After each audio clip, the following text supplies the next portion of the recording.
It's the state of the dungeon. It's a video that Rob does about his games. Yeah! Oops, a little too high there.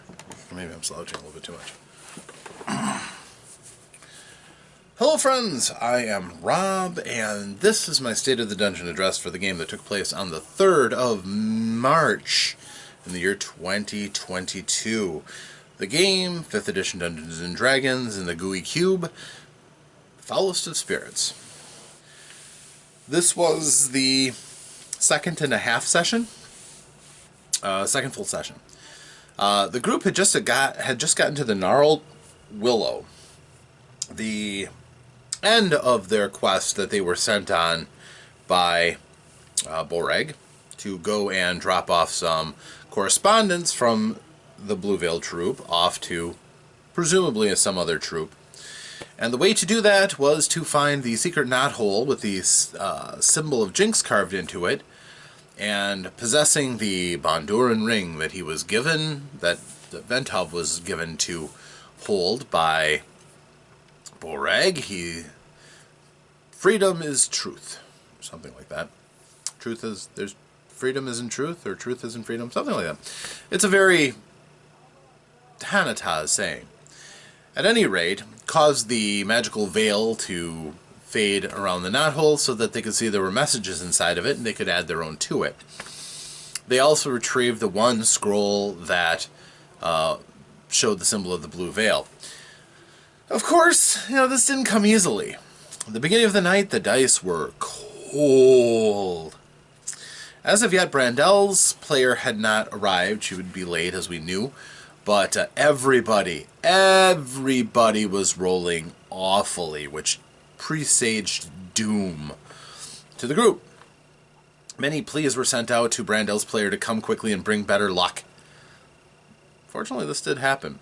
But the group was returning back then after having completed their mission after some minor pratfalls, nothing too serious. The group decided they were pretty much going to follow the same path back. They had already cleared out all the monsters along it, of course, so there's nothing more to fear. Well, as they were going along, they were getting close to the clearing of the old cottage, and they saw a bunch of black birds flying around near the cottage. And they investigated and found out they were buzzards. The buzzards were surrounding a freshly killed deer. The deer had not been torn to pieces by the buzzards yet, though, because it had been freshly killed, only recently died. And what the second found out was that there was actually a ghoul that was stalking the kill and decided it wanted fresh meat. So it was starving. It attacked the party. Normally, even though the party is first level, the ghoul, no armor on, low hit points, only a couple of shots would probably be taken to kill it if the strongest warriors had hit it. The whole group went around the whole table once, not a single person could hit it, and there were a number of ones rolled. Ventov in particular was frustrated the entire fight because he just could not get a swing in. Mostly blaming it on the fact there were too many others who were circling around trying to get it. But it jumped out of the trees and slashed at Crendon, hurting him. But then after that, realizing that Crendon was a half-elf and couldn't be paralyzed by his touch because elves are immune to ghoul paralysis, it then tried to focus its attention on Haranen and just could not hit. Haranen's new armor has protected him at least once already. Finally, the group started hitting him, although, again, Vanessa tried taking her patented Fight Ender dagger through it into the combat, fumbled, and hit Ventov. Ventov, again, was there trying to use his shield to ward off the ghoul as much as is possible, but eventually they were able to land some blows, and if I remember right, I think it was Ventov whose axe ended the thing. Kind of a nasty fight, but all offense, no defense. They did finally overcome their enormous round of bad luck to have beaten this particular ghoul. And about that time, Brandel shows up. And the group had been discussing whether or not they should go into that old cottage. They had skipped it the last session, deciding it looked far too creepy. And with the undead that they had already seen around it, that couldn't forebode anything good. But this time, the attitude was more, oh, we could take a look. So, Ventov absolutely refused. Now, also remember at this time, Smedley had come along with them. They had uncovered him on the trail, so they decided to take him with them for his own protection. Because they had, in the span of about 600 yards of walking, had numerous combat encounters with killer ravens or the carrion crows, green striped panthers, zombies. It was quite the trip. Werverines, hard-spined beavers. So every step of the way seemed like there was something nasty. So they knew if they sent Smedley off, he would just die, most certainly. So they were taking him with him. So rather than go into the old cottage, instead the attitude was Ventov's, I'm going to show him how to shoot a crossbow. You guys can have fun. So they go into the place boldly. And this was actually the time when Brandel shows up. She's like, oh, what are we doing? We're in this place. The main room of the place, there are only 3 rooms in the place. The main room had a large hearth, long table, 8 feet with a granite top, and smashed furniture that was all pushed up against the wall. And there was a picture of a jester with the face cut off of it that was cockeyed on the wall too, with 2 doors leading out. The place didn't smell the greatest either. Lots and lots of candles all over the place, but most of them had been melted down. So next they checked the kitchen. The kitchen was something else. There was art, but I'm not going to show it, because they found that inside there were 3 closets. Each one had a corpse, partially butchered and in bad shape. In the center was a large butcher block with a cleaver, a rusty cleaver, sunk into it. This was bad. Every single one of them they're fighters. They're used to some fight. This is old death. This is not good. And this isn't a sample of the kind of ghastliness that Gooey Cube can go to. And the fact that these handouts really can drive home the point of how awful some things can really be. So, the next stop then, of course, was to go check out the other room, which was the bedroom. Well, they opened it up, and immediately a bunch of nasty, feral, bog-rotted rats, giant rats, come charging at them. They're diseased, pestilent, absolutely nasty and vicious and rabid with their desire to rip flesh. Well, this prompted a response from Brandel, Vaness, seeing these creatures in this state. They shrieked a bit, which Ventov's like, what? Well, Smedley had the crossbow. He turned and shot, because he rolled a natural 20 for his initiative, because they could react. He shot at the window. This could be a horrible thing. The window was covered with with black cloths.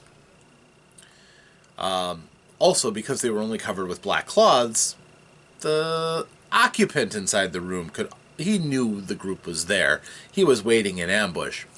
But the shot went through, and I rolled a natural 20, and I rolled an 18. So even with disadvantage of not knowing where the target was, he shot through the window, through the curtain, and hit one of the rats, almost killing it. Smedley is our hero. If anybody forgets Smedley, I don't know how you could, but this is Smedley. Smedley is not what you would consider to be a great warrior, but he loves the group in his own little horrible brain. He loves the group, and he drew first blood. The rats leaped over the front line because they are prodigious jumpers, and they rolled amazingly. My dice were on fire. I was rolling 20s like nobody's business. And they leaped in to get at the back rank, so everybody had a rat on them. There were a couple of bites. Brandel got bitten, and I believe Haranen got bitten.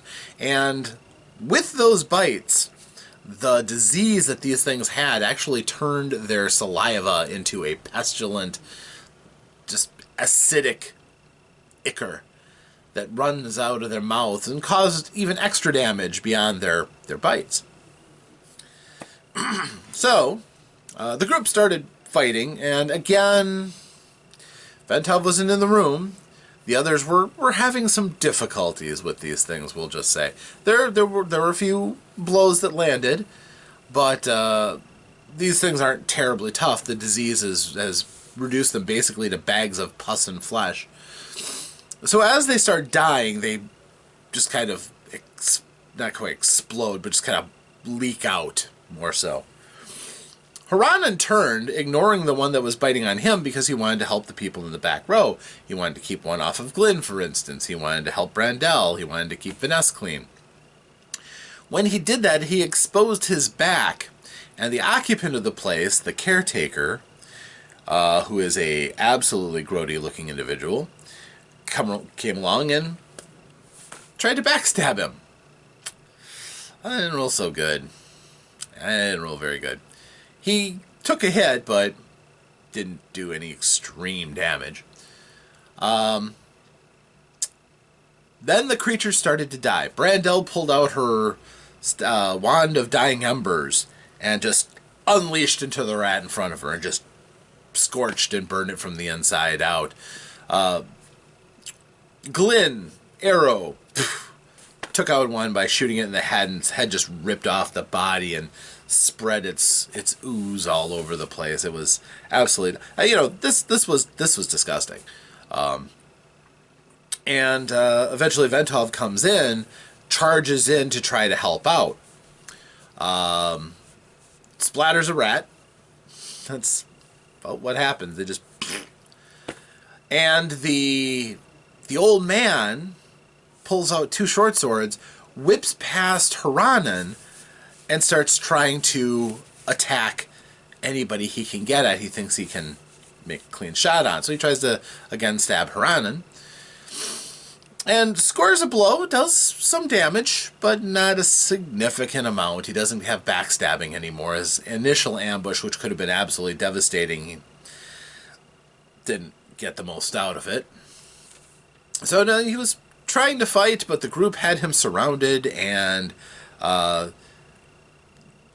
eventually Glyn dipped his arrow in the effluvia that poured out of the rat that he killed, and picked it up and shot him, and actually did extra damage because of that.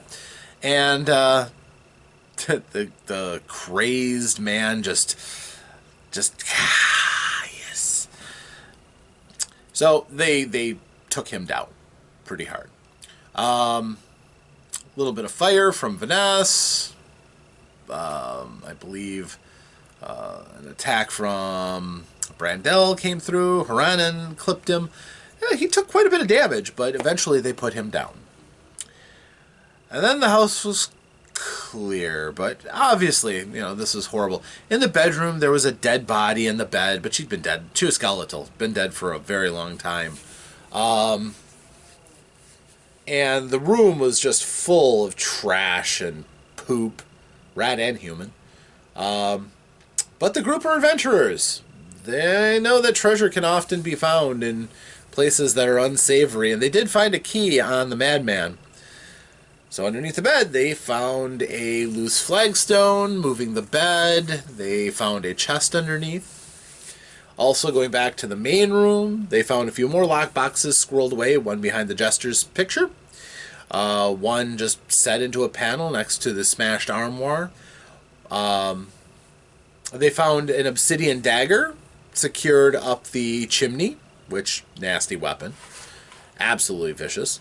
And Haranen found underneath the table a loose flagstone, which revealed another chest. All told, the loot that they pulled out of that place, despite as unsavory and disgusting as it was, and it had left scenes that their characters will be tormented with for a while. They found actual cash. They had some money. They found a black mask that if somebody wears it and attunes to it, it can cast a disguise self spell. Numerous black robes that look pretty sinister. They found a ring with some pretty dark abilities. They found an absolutely horrendous poison called blood rot poison. Almost guaranteed to be lethal and absolutely guaranteed to be incredibly painful. Very dangerous stuff. A few other little trinkets along the way. But they were done with it. They set the place on fire. It helps when you have somebody who has a cantrip can just produce globs of fire they can just toss on flammable things. And eventually the place started to catch. Wasn't the most flammable structure, but it will burn. And they left that as the pyre to the folks that were dead inside. It really was about the best way to do it. Burials might have been nice, but setting the house on fire was a close second, and it took them a lot less time. Because by this time, after all the problems they'd had, they were determined something bad could have happened to the troop. We better get back quick. Which is reasonable suspicion, considering the events of the night before. So they head back. And they realized that they had gotten the meat of the dead deer from the ghoul fight. They had found some tombstones, which were people who had died, who had once lived in the cottage itself. And then they were going along. They found eventually the place where they had fought the Panthers.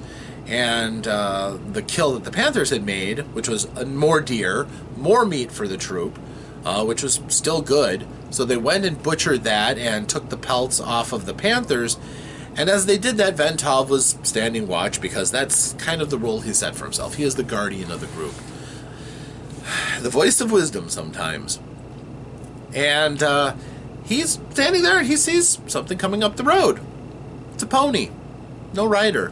Just still has a saddle on, bit bridle, the whole deal. Just a pony. So they look it over. The pony's fine. Actually, they put Smedley on top of the pony. Because he can ride.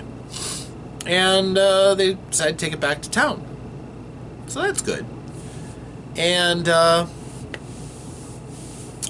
eventually get back to the troop. Aha! Yay, we're back to the troop. The troop has a much more somber expression than they usually would after it's time to strike the camp. And people were, getting ready to leave. They're packing everything up, and as they normally would. But Borag, Kalnase, and Cray the Blade had not come back yet. They were supposed to, but they hadn't. The group found that it was about noontime, high Sul, by the time that they got back. Again, wasn't the longest trip ever, but with all the fighting and stuff, it took them a while. So they're back. They go about their business trying to help out, but at the same time, it's pretty problematic that this is everything is going on, everything's going wrong, and they're curious. They're a bit the worst for wear too, but they need to let people know that things are wrong in the woods, and all these things that have happened. So they go and find Selvra. Selvra is, of course, the druid of the group. She's also the master of monsters. She takes care of the owlbear and the manticore. And she gratefully takes the meat that they brought back, because meat for the two meat-eating monsters, good things. And she looks at them and she's like, "You guys went out and you got beat up again? Let me guess, you don't have any healing left either." And Vanessa has to admit, she doesn't have any. She's been tapped out trying to help everybody. So Selvra heals the most gravely wounded and says, "The rest, go to Brother Anton. He can help you out." But she hears their story. She hears all the things that they fought against, and she's just like, "You're the worst luck." It's a lot of battering just to walk a couple hundred yards through a forest. But when it's all said and done, they do that, and then they run into Sadir of the Blind Wind. Or sorry, Bran. Sadir is one of the optional player characters. Bran pulls them over. Even though he's blind, he still is... He has uncanny supernatural perception. He pulls them over and he says, now... He pulls all of them over except for Ventov and Crendon, who are going into town because they aren't blood touched. They can possibly pass into town. They'll bring back the pony and Smedley. They're trying to be rid of Smedley. So, they go along off to a side with Bran, and Bran says, I can tell you something, but you have to promise not to tell anybody else. They so swear. Alright. We know that something has been stalking the troop. For about a month now, we've been hunted. And whatever it is, it's something we've never seen before. It's clever. We know it's been following us, but we haven't been able to catch it. We haven't been able to do anything with it.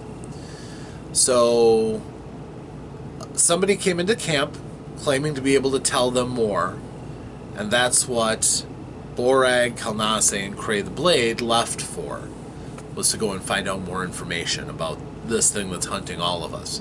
And until a thing is taken care of or leaves, none of us are safe. Watch your backs. Don't let your guard down for a moment. They're like, oh, that's bad. Alright, well, do what we can. But they next went to Brother Anton. Brother Anton, of course, was in charge of healing Mother Savensa, trying to get her up and about, and little Vezi, the young girl who was just catatonic after the attack by whatever that night creature was. And they're both unchanged. Both still in a coma and catatonic. And there's nothing that all the magical spells that Brother Anton has done nothing for them. He's clearly worried. But he thanks them for what they've done. He takes the scroll from Ventov, but he tells them he should keep the ring. Borag entrusted it to him, and to him it should stay. Anton, as one of the elders of the troop, took the scroll to present to Borag as soon as Borag came back. But nobody could read it without Borag being there. He is the Bravda. He is the one who can read it. He or Kalnase are the only ones. So, but he did ask them to take care of something for him. He was worried after what had happened at the animal pens, where the lizard folk came up, grabbed children, went back into their tunnel. The thing that kicked off the end of the Darkest Dream. He was worried that they had been still digging under there, that something else might have revisited that path into the troop. So the group went and investigated. The Hanatas had basically collapsed the tunnels. There shouldn't be anything else, but there is a divot now that can be seen clearly where that was all collapsed. And investigating it, they found that there was this fluid, a viscous goo, very nasty, kills grass and just looks like it would be nasty. Crendon got a very nice sample of it by being very, very careful without getting any on himself, which is good. And after this, they decided they were going to find out what this was, if this had anything to do with those crocodile folk. Perhaps it was something left over, maybe it was something they used to burrow, they didn't know. So they were going to go back and go and talk to Skizig or Vestia, the two wizards of the troop, and the mentors to Brandel. Brandel is a crafty gal, but she's into the woodworking and things like that. as her parents taught her. She hasn't really gotten into the alchemy or the esoteric stuff. So they were hoping that they'd be able to tell. However, as they were going across camp, they could smell smoke. They could hear shouts. And when they went off and kind of looked, the gambling tents hadn't been taken down yet because they don't get taken down until the very last minute. There's always people who want to keep gambling. One of the tents had caught fire. And it was burning a couple of the supply wagons as well, which could potentially be very dangerous for the troop to lose too many supplies, too many goods. So as the group moved forward to help, all of a sudden, the two twins, two of the youngsters of the group, came over, Trom and Trem, and they told them, "You've got to help us. Somebody broke into Mother Salvence's wagon, and they stole from her. They stole a whole bunch of things, and there were 6 of them. You've got to go and get back what they stole." Mother Salvenza, as the wise mother of the troop, is grandmother to just about everybody. The idea of stealing from her is absolutely appalling, and a lot of the goods that she had were symbolic only to the Hanatas that would have no other value to anyone else. So it's a little puzzling but infuriating at the same time. The group righteously ran after them, tracked them down, found a track that circled around the camp and eventually headed out towards the road, the King's Road.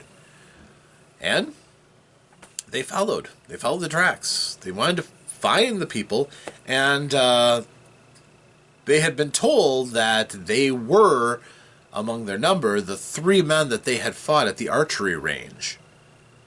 That one is an archer, one throws daggers, and the other one is Big Ned, just this huge mountain of a man who beat the daylights out of Ventov. Not an easy feat. I think Ventov wants a rematch, honestly. So, they followed in all speed. They've made sure the group didn't leave the track or double around, and followed them all the way out to the road.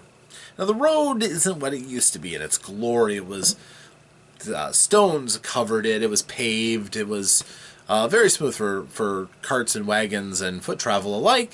Now it's considerably less so, but the track was still hard to see because of all the traffic the place had gotten. They kept on going and pursuing, though. As they went along, they found a carriage. This particular carriage was pulled by cart horses, flanked by 2 stern-faced warriors, and had a man in white who was riding upon it. He was a bit on the portly side, but he had very, very light gray eyes and a pleasant demeanor, and he called for them to halt, talked to them. Turns out that he is of the priesthood of Wardane, god of guardians. He is one who looks for... He's more of a social inquisitor. He looks for areas of corruption and things that could harm the people spiritually, more so than the warriors who go and root out physical dangers. And he was going to make amends for the kind of disgraceful behavior of the paladins of Wardane at the in the Hanataz camp. As a matter of fact, he gave the group 50 gold pieces as an apology for what they had gone through, because word had come back that they had actually attacked the structures and things and had a physical altercation, which definitely is not the way that all clerics of Wardane think are appropriate actions. So he seemed like a pretty decent guy. They left with a pretty positive impression of him and continued on their... He did tell them that he spotted those 6 people skulking in the woods and had a very bad feeling about them, but had no idea that they were thieves. So the group knew they were on the right track, knew they were hot on the heels of their quarry, and continued until they got to sight of the Mangy Hound. The Mangy Hound, of course, is a... well, it's a roadside tavern of some repute. But more to the point, as they got to this place, they noticed something. The moon was rising in the sky. Evening had fallen. But the sky of Zyathe is well known to many, even if it's not known well to you. It has two moons. There is Luneos, which is the big, huge white moon, which is circled by three flaming spheres, celestial comets that circle it. There's Vixen, a small blue moon that chases it across the sky. They were joined by a large red moon that cast a red, sickly pallor over everything. A new body in the sky, that definitely is ominous. And, of course, that backlit the mangy hound perfectly, to the point that it looks pretty sinister. The group believes that their quarry has holed up there, and they actually found one of Mother Salvence's earrings on the footpath leading to it. So they go and they decide they're going to make sure their quarry does not escape. They split the party so that they watch around the rear. There's a stable right off of the inn itself. Apparently no way in, but as they checked around back, there's a kitchen door that needed to be watched. So a few went that way, but Crendon, Ventov, Haranan... No, Haranan's in the back. Ventov, Crendon, and some others approach from the front. And Crendon looks through the window and sees that he can see inside the common room. And when he does, he sees a sign that does not look good, to say the least. Look even worse now that I've got my page. He sees the 6 men that they've been following standing around with a man and a woman who are on their knees in front of Worston, the leader of the lot, who's got a naked sword out. This doesn't look good by any stretch, but they have their quarry now in their sights. The party is now divided with half of them in the back, but, well, this could be the big climax to their chase and a resolution, possibly answers to why this happened, or just punishment for those who stole from the camp. Maybe even had something to do with the fire. Who knows? But one thing's for sure, when we start up next time, I hope everybody's got their combat dice ready, because it's going to be hot action, most likely, before anything else. So, until next time, my friends, I am Rob, and this has been my State of the Dungeon address. That is where we ended, and that is where we'll pick up next time. Until then, farewell.